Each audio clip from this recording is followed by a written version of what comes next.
mereka memang berhak untuk mengubah undang-undang atau merevisi undang-undang sesuai dengan kebutuhan dan perkembangan, ya.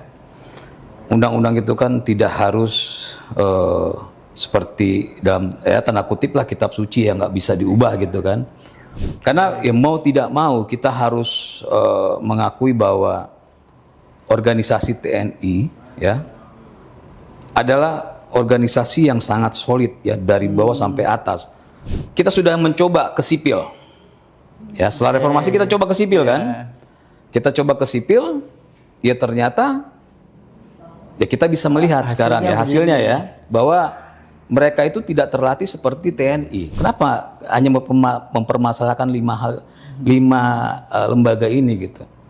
Nah mereka itu nggak akan ngerti ya, karena mereka itu memang disuruh bersuara sesuai dengan yang diinginkan oleh yang bayar. Sudahlah kita mesti ngomong lah, karena Pak Prabowo kan udah ngomong, gitu kan? Ya termasuk wartawan kan Pak Prabowo udah ingatkan. Halo, kembali lagi bersama kami di program Persepsi. Saya Nugroho Habibi bersama Wakil Ketua Umum sekaligus juru bicara Partai Garda Republik Indonesia, Bang Teddy Gusnedi. Nah, pada kesempatan kali ini kami akan membahas tentang undang-undang tentang perubahan atas Undang-Undang Nomor 34 Tahun 2024 tentang TNI atau revisi UU TNI. Nah, revisi ini banyak menuai gejolak dari masyarakat karena salah satunya di pasal 47 itu ada penambahan 5 pos yang bisa diisi oleh TNI. 5 pos itu diantaranya Kementerian Kelautan dan Perikanan, BNPB, BNPT, Keamanan Laut, dan Kejaksaan Agung. Nah, kira-kira bagaimana Bang tanggapan Partai Garda Republik Indonesia terhadap revisi UU TNI ini? Ya begini nih, kita harus kembali ke dasarnya bahwa revisi undang-undang apapun ya, mau undang-undang TNI atau undang-undang apapun, itu adalah kewenangan dari legislatif dan eksekutif ya. Dan mereka memang berhak untuk mengubah undang-undang atau merevisi undang-undang sesuai dengan kebutuhan dan perkembangan ya. Undang-undang itu kan tidak harus seperti dalam tanda kutip lah kitab suci yang nggak bisa diubah gitu kan. Uang konstitusi kita aja masih bisa direvisi dan sudah dalam sejarah kita sudah 4 kali merevisi konstitusi kita ya. Artinya undang-undang ini pun tidak ada masalah direvisi dan ini mungkin kita bisa hitung sudah selama Indonesia ini ada sudah puluhan kali ya undang-undang direvisi gitu ya.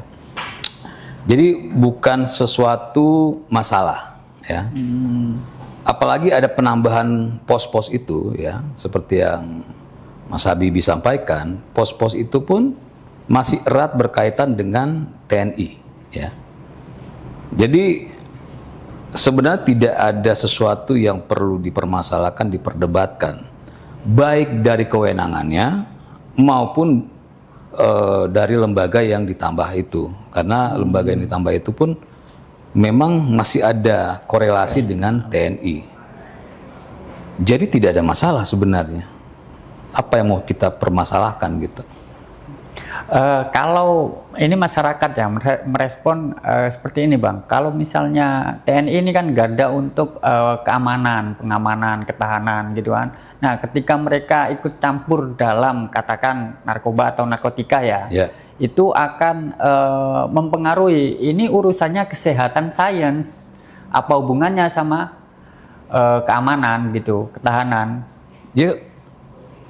Yang bicara itu berarti orang yang tidak pernah melihat langsung ke lapangan ya. Karena sebelum ada revisi undang-undang ini pun itu TNI sudah terlibat ya.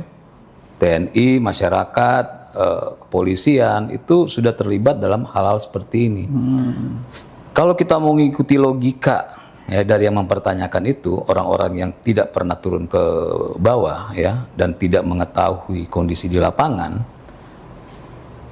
maka harusnya mereka mempertanyakan ketika TNI turun membangun rumah masyarakat misalnya kan, membangun jalan, apa ada musibah dan segala macam. Kalau mau pakai kacamata mereka, ya seharusnya mereka dari apa yang dilakukan TNI saat itu mereka permasalahkan juga karena tidak ya kalau kacamata kuda ya, ya itu tidak masuk kaitan di dalam ranahnya TNI gitu kan. Jadi ketika saya mendengar juga baca berita dan segala macam, saya malah mempertanyakan apa motif ya dan maksud mereka ya, beberapa pihak ya, bukan masyarakat Indonesia ya, karena ya tidak bisa juga ada sebuah kelompok yang mengatasnamakan rakyat Indonesia, yang nggak bisa juga ya. Jadi mereka ini ketika bicara sebenarnya mereka mengerti nggak sih gitu. Mereka mengerti nggak sih apa yang setelah dilakukan oleh TNI selama ini gitu kan? Mereka mengerti nggak? Dan saya yakin mereka itu sama sekali nggak mengerti, sama sekali nggak mengerti. Jadi kalau ditanya kenapa, harus kita tanya balik, ya. Kok kenapa mereka bisa berpikiran seperti itu? Ya berarti kan mereka memang para pihak atau orang-orang yang tidak pernah mengetahui langkah-langkah TNI selama ini ya. Dari Orde Baru sampai hari ini pun ya begitulah TNI gitu. Nah, dengan perkembangan politik, sosial dan segala macam ya. Kan negara ini makin lama kan makin berkembang ya. Sosial masyarakat juga makin berkembang, kebutuhannya juga makin berkembang. Maka ketika pemerintah dan DPR tentu melihat secara helikopter view ya, bahwa memang pos-pos itu memang harus diisi oleh TNI gitu misalnya. Tentu yang bisa menilai kan adalah ya pemerintah dan DPR karena mereka melihat secara luas gitu kan, bukan secara sempit, apalagi oleh pihak-pihak yang tidak mengetahui kondisi di lapangan. Jadi kita perlu pertanyakan balik motif mereka gitu. Ya. Di sini ada dua hal yang menjadi kekhawatiran, Bang. Yang pertama itu memang mengikis supremasi sipil, dan yang kedua bangkitnya dui fungsi TNI. Nah, terkait supremasi sipil ini kira-kira revisi dari UU TNI ini apakah tidak melemahkan peran dari sipil gitu? Karena TNI semakin banyak terlibat di banyak sektor sipil. Ya, supremasi sipil itu apa? Makanya kadang-kadang kita itu, dan saya yakin yang teriak-teriak supremasi sipil itu mereka nggak ngerti. Ya, apa tuh supremasi sipil? Karena kita nggak perlu beretorika terlalu jauh, kita hanya melihat ya pada posisi di mana dibutuhkan peran TNI, atau yang paling lebih dalam adalah dibutuhkan orang-orang terlatih ya. Karena ya mau tidak mau kita harus mengakui bahwa organisasi TNI ya adalah organisasi yang sangat solid ya, dari bawah sampai atas.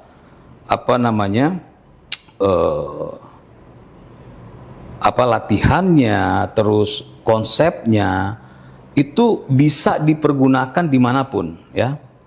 Di mana ada hierarki yang jelas dan ketegasan yang tepat ya. Itu yang memang dibutuhkan oleh Indonesia saat ini ya. Indonesia saat ini kan kita sudah pernah ya, sebelum reformasi kita membicarakan ada di fungsi ABRI dan segala macam. Kita sudah mencoba ke sipil ya. Setelah reformasi kita coba ke sipil kan. Kita coba ke sipil, ya ternyata ya kita bisa melihat sekarang ya hasilnya ya, bahwa mereka itu tidak terlatih seperti TNI ya. Mereka itu tidak punya ketegasan, tidak punya hierarki, tidak punya kepatuhan, dan sistem yang sudah sistem yang sudah baku, yang ketika ditempatkan dimanapun mereka mampu menjalankan sebuah lembaga atau institusi ya. Jadi bukan kita tidak pernah mencoba ya.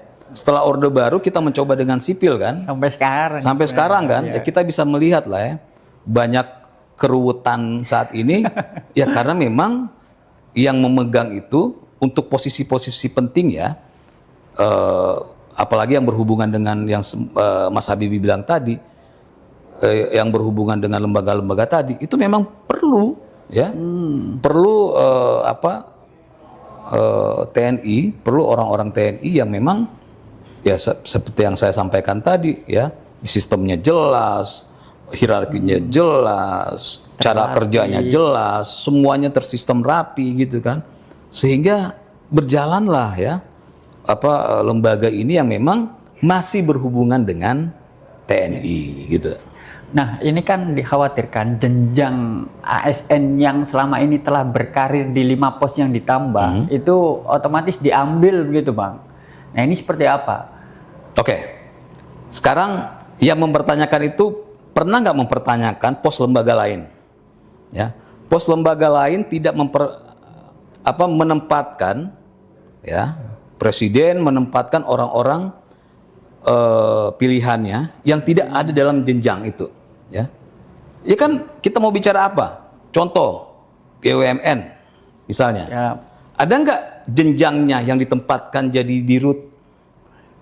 Ya, atau apa? Kementerian, seluruh kementerian, ada nggak yang orang yang ditempatkan menteri yang dijadikan menteri itu adalah orang-orang yang selama ini di kementerian itu berjenjang? Ada nggak? Nah, kalau nggak ada, kenapa hanya mempermasalahkan di 5 lembaga ini?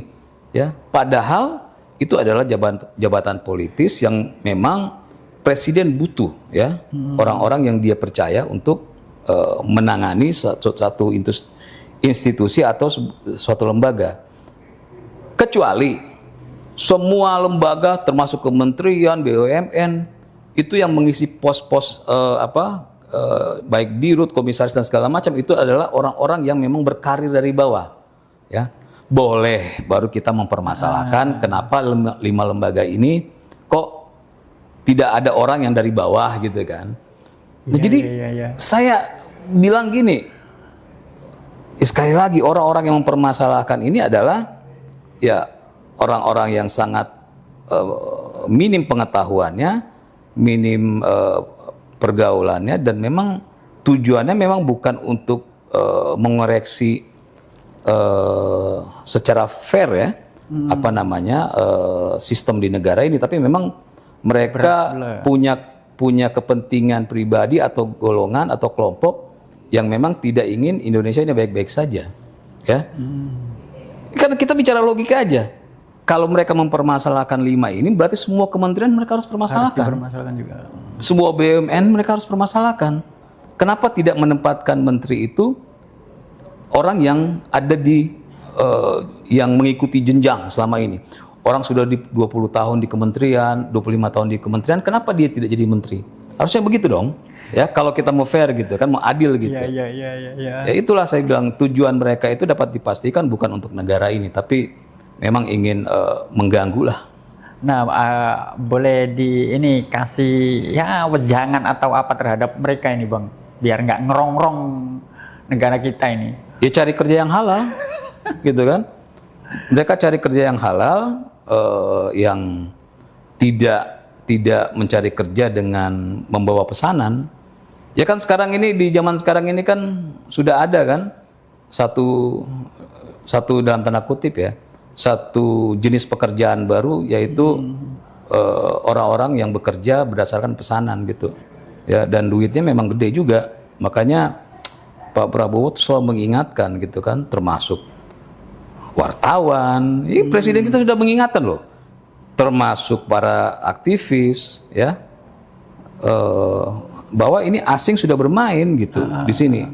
Dan saya secara pribadi pun tahu gitu, pernah ada di lingkup itu gitu, dan uangnya besar.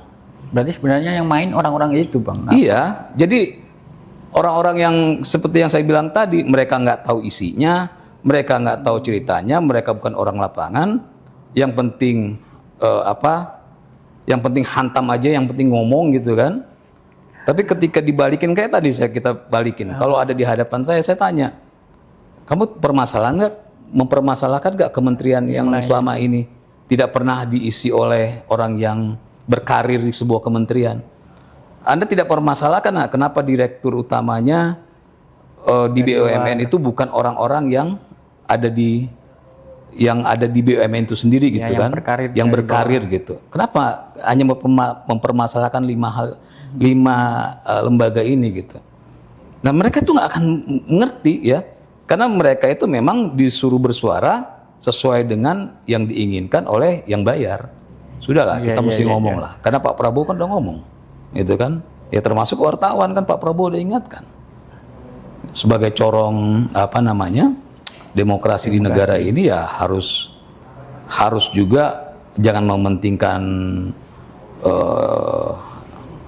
ini oknum ya saya bicara mementingkan kepentingan asing atau kepentingan perut sendiri lah, pihak-pihak yang memang ingin merusak berjalannya negara ini dengan baik gitu. Oke Bang, nah ini kira-kira nanti berdampak nggak hubungan antara TNI dengan ASN ini? Karena kan beberapa pos itu diambil TNI.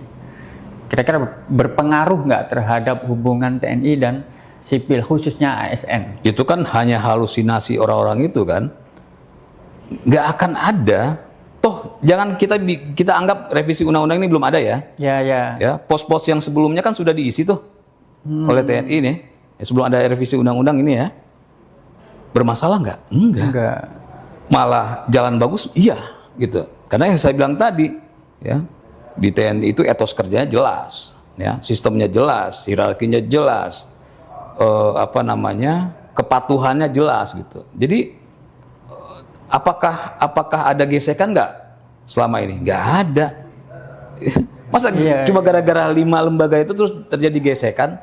Nggak ada itu, dan itu belum terjadi pun kan? Itu pun belum terjadi. Jadi kekhawatiran ini kan sebenarnya kalau saya bilang memang mereka ingin menyebarkan ketakutan, ingin agar supaya masyarakat terprovokasi, supaya masyarakat secara gratis ya dimanfaatkan untuk turun atas nama demokrasi dan segala macam. Padahal orang-orang yang memprovokasi ini ya, itu saya selalu bilang orang-orang yang memprovokasi itu adalah orang-orang yang tidak resah di negara ini, orang-orang yang punya uang, orang-orang yang menikmati hidup di negara ini, tapi mereka ingin punya agenda politik. Ya, agenda politik itu selain asing ya, mereka pergunakan isu-isu ini, mereka pergunakan provokasi ini agar supaya ya mereka yang tampil yang menjadi pahlawannya lah, menjadi hero-nya. Padahal tanpa ada undang-undang, revisi undang-undang, ini semua sudah berjalan biasa kan, nggak ada masalah gitu. Ya, kenapa tiba-tiba baru ada rencana yang belum terjadi sudah jadi sebuah masalah besar gitu?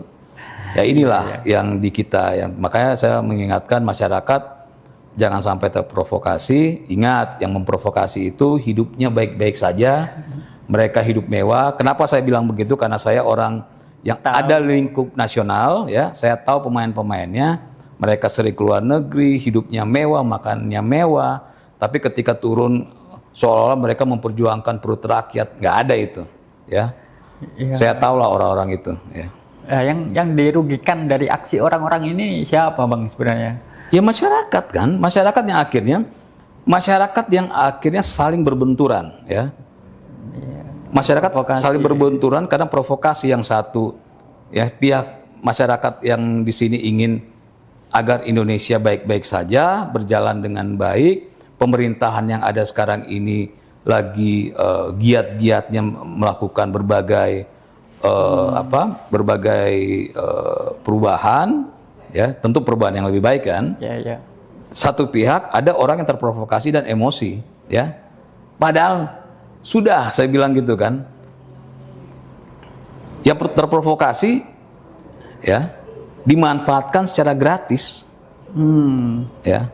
Setelah dia ribut dengan sesama masyarakat, pulang ke rumah tetap aja bayar kontrakan sendiri, ya kan?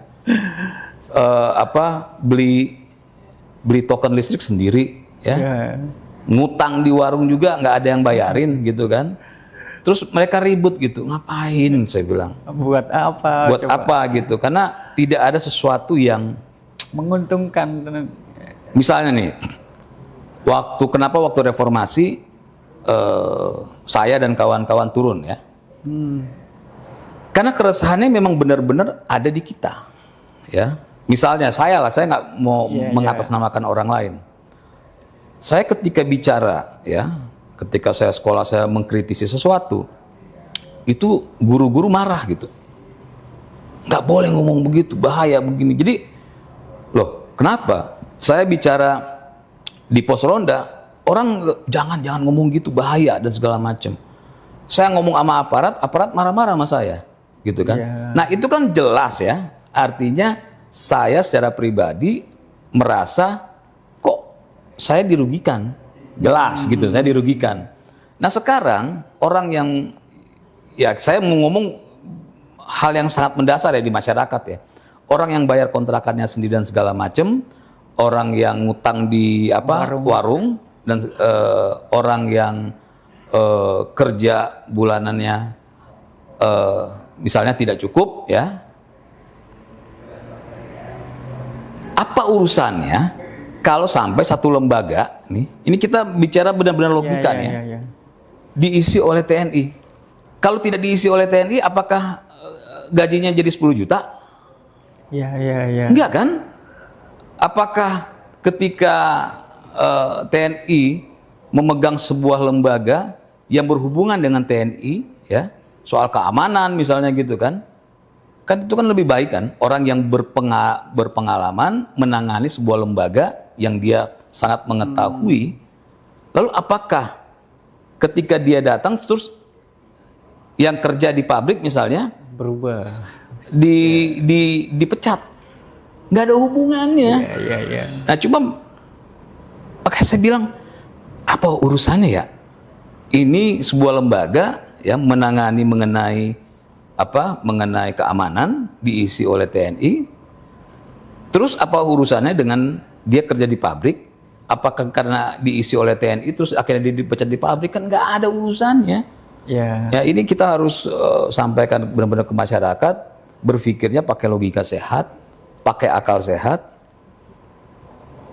Karena 5 lembaga itu diisi, itu tidak akan mempengaruhi apa-apa terhadap kalian. Kalian tetap yang ngutang masih tetap ngutang gitu kan.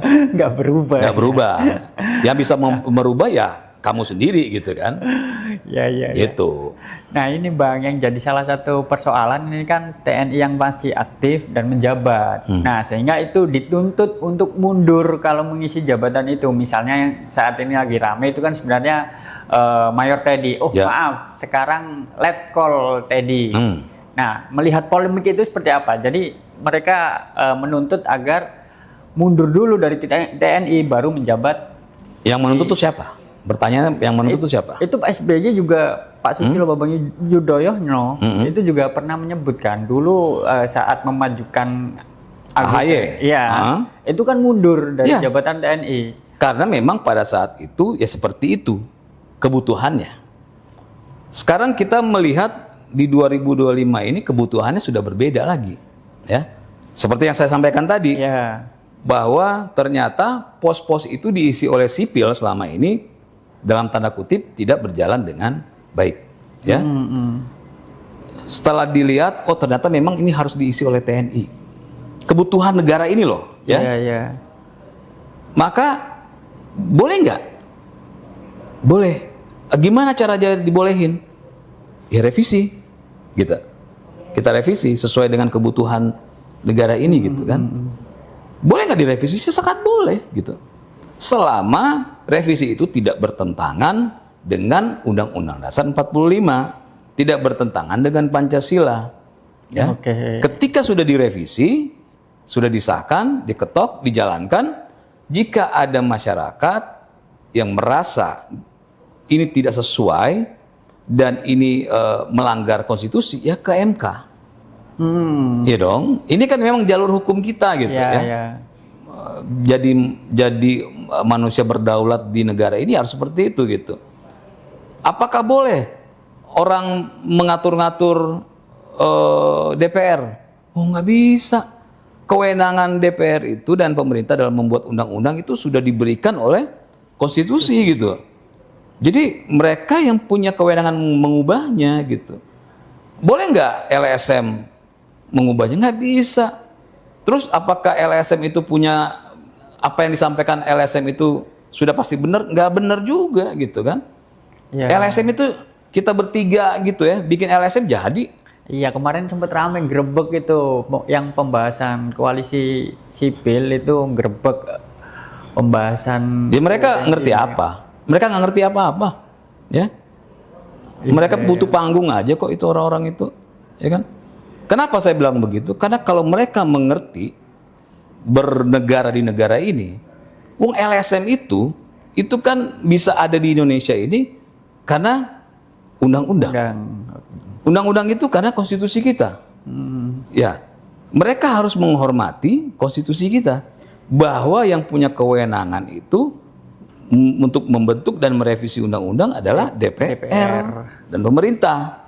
Ya, apakah ada di undang-undang kita dan di konstitusi kita LSM yang punya kewenangan? Nggak ada. Ya, saya mau bikin LSM nih, ya. LSM cuma butuh 3 kok aturannya. 3 orang, bos. Terus saya bikin LSM peduli atau LSM rakyat bergerak misalnya gitu kan. Terus seolah-olah karena gue udah bikin LSM, terus gue yang paling tahu gitu. Nah, kalau mau begitu, kalau memang suara LSM itu yang paling benar, ya, daripada hukum di negara ini, dia semua maling-maling akan bikin LSM. Mudah kok bikin LSM, 3 orang. Ketika dia sudah bikin LSM, mau serah lu mau pakai label apa? Mau label agama, mau label negara, mau label sosial dan segala macam. Bukan berarti ketika lu bikin LSM cukup 3 orang itu dulu pakai label negara, lalu seolah-olah lu paling tahu soal negara ini. Nggak bisa gitu kan? Makanya ketika mereka grebek itu bagi saya itu orang-orang yang nyari panggung aja. Ya, karena kalau mereka bicara, mereka nggak dapat panggung. Cara dapat panggung di zaman sekarang ini adalah bikin yang aneh-aneh. Itu bikin aneh-aneh itu. Itu kalau sampai aparat bertindak tegas itu boleh sama mereka. Kenapa? Bukan kewenangan mereka itu. Tapi DPR-nya ini kan bahasnya secara tertutup, Bang, di hotel lagi di tengah efisiensi. Apaan? Sudah disampaikan kok ke publik bahwa ini akan dibahas di hotel kok. Jelas ada, ya. Kalau lu mau, ya ajuin dong. Lu sebagai masyarakat, LSM, gitu, perwakilan, ajuin secara resmi gitu kan. Boleh nggak? Boleh. Dan undang-undang itu membahas undang-undang di hotel, bukan hanya undang-undang ini kan? Iya. Beberapa undang-undang juga pernah dilakukan kan. Jadi sudah wajar begitu ya. Sesuatu yang sangat biasa yang tidak perlu diperdebatkan, dipermasalahkan hanya gara-gara ada LSM yang pengen dapat panggung. Ada nggak? Siapapun kalau lu tanya, ya, kalau kita tanya, itu yang grebek itu kan tujuannya bukan ingin menyuarakan, tapi ingin dapat panggung. Dan disorot, dipanggil juga. TV dan segala macam kan? Iya. Ya, memang itu tujuannya. Itu untuk terkenal di negara ini ya harus bikin yang aneh-aneh kayak mereka. Begini, kalau mau terkenal, lu cuma 2. Lu punya konsep yang bagus, ya. Alhamdulillah nih kalau kita di Partai Garda Republik Indonesia, ini kita lebih banyak ke konsepnya. Konsep yang kita sampaikan, sesuatu yang mendidik, ya. Nah, mereka mampu nggak? Ternyata mereka mungkin nggak mampu. Cara yang kedua adalah bikin kontroversi. Aneh. Ya sama kayak artis-artis kan, ada artis yang memang berprestasi, dia terkenal. Ada yang karena dia memang tidak punya prestasi, sensasi yang diambil kan. Nah, yang diambil itu LSM itu adalah sensasi, ya. Karena kalau mereka mengikuti aturan di negara ini, tidak punya hak apapun mereka untuk mendikte DPR dan pemerintah, karena kewenangan itu sudah diberikan Sesuai. oleh konstitusi untuk mereka. Kenapa? Karena mereka adalah wakil rakyat, ya, yang sudah dipilih di pemilu secara resmi. Ada nggak pemilu untuk LSM? Nggak ada, gitu kan? Iya, iya, iya, iya. Masa saya pakai gini LSM apa namanya, agama gitu misalnya, atau LSM apapun yang bagus gitu. Terus langsung saya pemilik kebenaran atas agama, kan enggak? Iya, iya. Ya sama kayak LSM itu gitu kan. Bebas untuk membuat LSM di negara ini berdasarkan undang-undang, tapi bukan berarti dengan 3 orang bikin LSM itu mereka langsung jadi pemilik kebenaran di negara ini. Enggak. Itu cari sensasi aja itu. Ya, kembali lagi ke Letkol Teddy nih, Bang. Itu kan sempat banyak dipermasalahkan. Sampai-sampai keluar perpres. Dulu kan setara dengan menteri, sekarang diturunkan. Nah, ini kira-kira bagaimana pandangan terkait polemik ini? Nggak ada masalah. Kan presiden yang membantu dirinya, ya kan? Presiden itu ketika dia diberikan amanah, maka dia harus bagaimana supaya ibarat mesin, roda-roda ini berputar kan dengan baik. Dia butuh orang-orang yang memiliki kapasitas yang dianggap mumpuni, ya. Dan ketika itu pun diubah, ya tidak ada masalah. Ada nggak pelanggaran terhadap aturan itu? Saya nggak pernah melihat, ya, ada orang yang ngotot-ngotot tapi mempermasalahkan sesuatu berdasarkan logika dan ilmu. Nggak ada, ya. Tidak ada sama sekali. Yang ada hanya ngotot dan merasa yang paling benar. Jadi kalau bilang masyarakat misalnya yang mempermasalahkan, nggak ada masyarakat mempermasalahkan. Segelintir orang, iya. Tapi segelintir orang itu adalah orang-orang yang memang tidak mengetahui konsep seorang presiden, karena memang mereka bukan presiden dan mereka bukan ada di lingkup presiden itu, gitu kan. Jadi yang mereka sampaikan itu adalah hanya pemikiran-pemikiran negatif mereka yang tentu supaya bisa diterima mengatasnamakan rakyat, seolah-olah itu pemikiran rakyat. Nggak ada rakyat. Kita turun nih, ini makanya tuh mereka itu suruh nongkrong, ya, suruh nongkrong bawah gitu kan, tanya itu. Coba tanya tuh di masyarakat di bawah, ngerti nggak? Mereka juga nggak ngerti. Ada masalah beginian, nggak ada yang ngerti.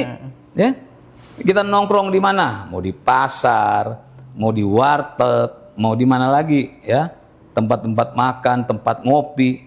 Coba tanya, ngerti nggak? Nggak ada. Mereka yang penting bagaimana negara ini aman, negara ini berjalan dengan baik, tidak ada huru hara, ya.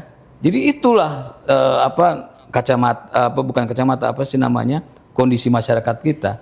Ya. Jadi ketika orang mempermasalahkan sesuatu itu, ya seperti yang saya bilang tadi, orang-orang yang tidak mengerti, yang berpandangan negatif, dan memang mereka tidak ada di lingkungan itu, sehingga mereka nggak tahu apa kebutuhan dari presiden. Iya, ini Kasat juga ini sampai bilang yang mempermasalahkan posisi Letkol Teddy ini pandangannya atau pendapatnya itu kampungan, Bang. Ya memang benar. Ya, memang benar. Kampungan itu bukan orang kampung, ya. Ya. Istilah kampungan itu kan adalah orang norak, orang yang tidak mengerti apa-apa, orang yang nggak paham, tapi ngomong, gitu kan, ngotot gitu. Ya itu kampungan gitu. Dan memang faktanya begitu, gitu kan. Yang seperti yang saya jelaskan beberapa hal tadi, secara aturan mereka tidak mengerti, secara hierarki dari kewenangan itu mereka tidak mengerti. Lalu untuk apa kita berdebat dengan orang-orang kampungan itu, gitu? Orang-orang yang tidak mengerti apa-apa, hanya bunyi-bunyian saja kan akhirnya. Nah, ini khusus kasus yang Letkol Teddy ini kan desakan itu sebenarnya mundur gitu, Bang. Karena sampai-sampai presiden mengeluarkan peraturan, ini kan seolah-olah karena Letkol Teddy ini dekat, akhirnya banyak upaya untuk bisa mempertahankannya, begitu. Dan memang kenapa? Emang nggak boleh? Nih saya nih ya, saya melihat kapasitas, misalnya saya presiden, Saya melihat kapasitas Mas Habibie bagus gitu kan, dan saya butuhkan pemikiran, pandangan dan cara kerja Mas Habibie yang sudah saya kenal bertahun-tahun itu oke. Dan saya tahu tempatnya di sini gitu, di sini. Saya akan berupaya ya, bagaimana Mas Habibie tetap bantu saya. Apa caranya? Ya saya ubah aja. Ya, saya ubah aja aturan mainnya. Oke. Bertentangan nggak aturan main itu dengan konstitusi kita? Enggak. Ya sudah gitu. Jadi jangan juga, nah ini penting nih, jangan juga ya ini buat para juru bicara Pak Presiden, jangan ngeles sana sini lah. Ya. Bahwa ya udah, kalau Pak Teddy siapa namanya? Letkol Teddy Wijaya atau siapa itu ya? Saya lupa lagi. Cuma taunya ya, Mayor Teddy aja gitu ya. Teddy, kan? Nah sekarang udah Letkol kan? Letkol. Ya kalau memang Letkol Teddy dibutuhkan Teddy, dan ya. dicari solusinya agar supaya Letkol Teddy bisa tetap bantu Presiden, ya harus mengubah aturan. Selama aturan itu tidak bertentangan dengan Undang-Undang Dasar 45, kenapa enggak? Jadi ketika ditanya sama wartawan atau sama, ya memang gitu. Apa masalahnya? Ya. Jadi jangan ngeles sana, ngeles ini, ngapain gitu. Malah panjang. Ya sampaikan aja bahwa iya, gitu kan. Sempat waktu itu zamannya Mas Gibran. Waktu mau jadi wapres kan, kita Partai Garda Republik Indonesia itu salah satu yang melakukan uji materi ke MK gitu kan. Waktu itu wartawan tanya saya, kenapa uji materinya 35 tahun? Ya, kenapa 35 tahun? Saya jawab karena Gibran umurnya 35 tahun. Oh, jadi memang buat Mas Gibran? Iya, saya bilang. Salah nggak? Nggak salah gitu. Iya, nggak bertentangan juga. Nggak bertentangan. Saya pengen Mas Gibran. Kan? Kita partainya pengen Mas Gibran. Ya. Jadi kalau Mas Gibran umur 37, mungkin gugatannya 37, saya bilang. Dan itu nggak menarik bagi wartawan. Akhirnya nggak diangkat, bos. Karena wartawan pengen saya bicara ngeles sana sini gitu, ya. Ngeles sana sini supaya itu bisa menjadi bahan untuk dikembangkan lagi kan. Kalau saya nggak perlu, kita nggak perlu. Kita memang tujuannya mengajukan itu supaya Mas Gibran bisa jadi wakil presiden, maju jadi calon wakil presiden. Ya kita ajuin itu. Kalau dia umur 38, kita bikin 38. Gitu. Nah, ini makanya pesan saya untuk juru bicara nggak perlu ngeles, ya. Nggak perlu ngeles bahwa toh presiden memang pengen ini, ya. Letkol Teddy yang bantu dia. Kan hak prerogatif presiden. Karena dia tahu ini orang bisa bantu dia, ya, yang nggak ada masalah, gitu, ya. Masa gara-gara aturan yang tidak bertentangan dengan Undang-Undang Dasar 45 lalu akhirnya presiden mengorbankan sesuatu yang dia butuhkan gitu untuk menjalankan roda pemerintahan ini. Jadi itulah pesan saya kepada para jubir, nggak perlu ngeles, sampaikan apa adanya. Oh, tidak melanggar apapun kan? Oke. Bang, mungkin terakhir nih pesan terhadap pemerintah tadi kan kayak gitu. Mungkin penekanan aja ya, pesan menyikapi berbagai polemik ini bagi DPR dan pemerintah. Ini pesannya seperti apa? Ya pesannya abaikan saja, ya. Kenapa enggak? Ini bukan asal jawab ya. Karena ketika semakin banyak pemerintah menjawab sesuatu yang sebenarnya tidak perlu, maka semakin banyak amunisi yang akan ditembakkan, semakin banyak bahan bagi para pembenci di negara ini yang akan memanfaatkan setiap statement dari pemerintah, ya. Kalau tidak ada sesuatu yang penting yang harus ditanggapi, yang nggak perlu ditanggapi, ya. Dan saya menganggap soal polemik revisi ini itu sesuatu yang nggak penting, ya, untuk dijawab, ya. Kalau saya jadi juru bicara, saya akan bilang saya akan bilang, apakah revisi ini bertentangan apakah revisi undang-undang itu diharamkan di negara ini? Kan saya coba tanya gitu, kita tanya balik. Kalau mereka bilang tidak, ya sudah selesai. Ya. Atau ya, simple. ketika ditanya wartawan, kalau saya sebagai juru bicara pemerintah, saya akan bilang, oh ada penambahan 5 gitu kan, 5 lembaga misalnya. Apakah penambahan 5 lembaga ini bertentangan dengan konstitusi kita? Enggak. Itu semua ngapain? Oh tapi kan harus didengar nih, ada dari LSM misalnya. Ya, misal aspirasi. Ya. Saya bilang, apakah konstitusi kita memberikan kewenangan kepada LSM untuk menentukan pasal-pasal di dalam undang-undang? Nggak ada. Di undang-undang kita enggak, di konstitusi kita enggak. Ya. Tapi boleh nggak mendapatkan informasi, mendapatkan mendapatkan ide atau apapun dari masyarakat? Tidak perlu LSM juga. Ya boleh. Tapi pandangan, ide, usul dari masyarakat itu dipertimbangkan, bukan sesuatu yang wajib dijalankan, ya. Makanya kan ya kalau baca di aturan dapat itu bukan wajib, ya. Jadi semua masukan itu ada 10 masukan. Kalau DPR melihat nggak oke nih 10 masukan, ya boleh dong, karena memang itu hak prerogatif mereka untuk membuat atau merevisi undang-undang. Ya, nggak ada yang namanya kewenangan masyarakat, kewenangan LSM, kewenangan apapun lah, ya. Bahwa secara konstitusi itu kewenangan pemerintah dan DPR, ya, legislatif dan eksekutif. Clear sampai situ. Jadi juru bicaranya hanya mengatakan begitu. Kalau ada wartawan tanya, kok tidak melibatkan, misalnya, tidak melibatkan bagaimana? Kan kalian memilih anggota dewan, ya, untuk sebagai mewakili. Ya sudah, gitu kan. Itulah konstitusi kita.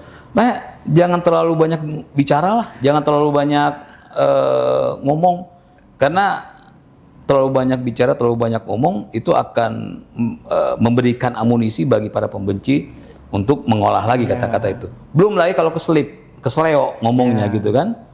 Ya, malah makin dikejar gitu kan.